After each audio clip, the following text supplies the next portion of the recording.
Hey guys, it's Melissa from JM Exclusive Reptiles here. I'm super stoked to share with you guys that we have our second clutch of ball pythons hatching right now. This pairing was Firefly to Firefly. I'll talk a little bit about my tub here that I have the eggs in. As you can see, it's nothing fancy. This is literally a Tupperware you could use to store food in. And I've just got some damp vermiculite in here I used as substrate to incubate these eggs.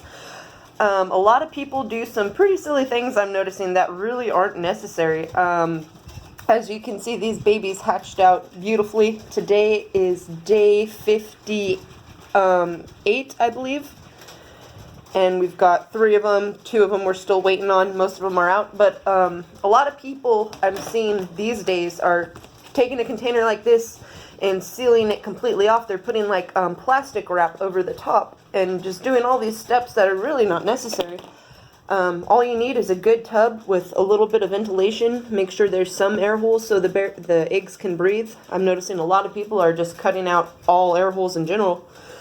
You really don't need to do that. Just basic tub, few holes, some damp vermiculite, place your eggs in there and just keep an eye on them. Make sure they don't get too dry. Make sure your incubator's set up the way it should be, but incubating eggs is a lot simpler than people are making it out to be these days. And people also use crates on top of the vermiculite, which is fine if, the eggs are hatching good, but that's another thing that's not necessary. I hear that it helps the eggs from molding as much, but I've really never had a problem incubating directly on the substrate. But just wanted to share how I do it. It seems people are doing a lot more than they need to be for something a lot easier than people make it out to be. So don't get too overwhelmed. Incubating eggs is pretty easy. But anyways, let's get to this clutch. Here is a super fire that's made its way out. You can kind of see the little yellow spots on it. I can't wait for these guys to shed, and then you could really see them.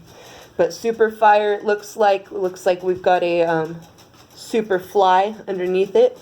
Another super fire that hasn't quite made its way out yet. Still in the egg.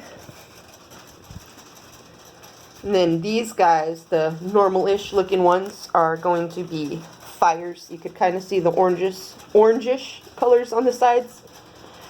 But yeah, I'm super excited about these guys, just waiting on the other 2. And then we'll get to pull them out and get them set up in the rack, get their sheds going, then offer them food, and then get the sex ratios. Really keeping my fingers crossed that the super fires turn out to be females. Even a male and female, I'd be happy. But that is our second clutch. I had to show you guys. I'm super excited. Keep an eye on our pages for updated pictures of these guys, and you'll see what will be available when they're ready.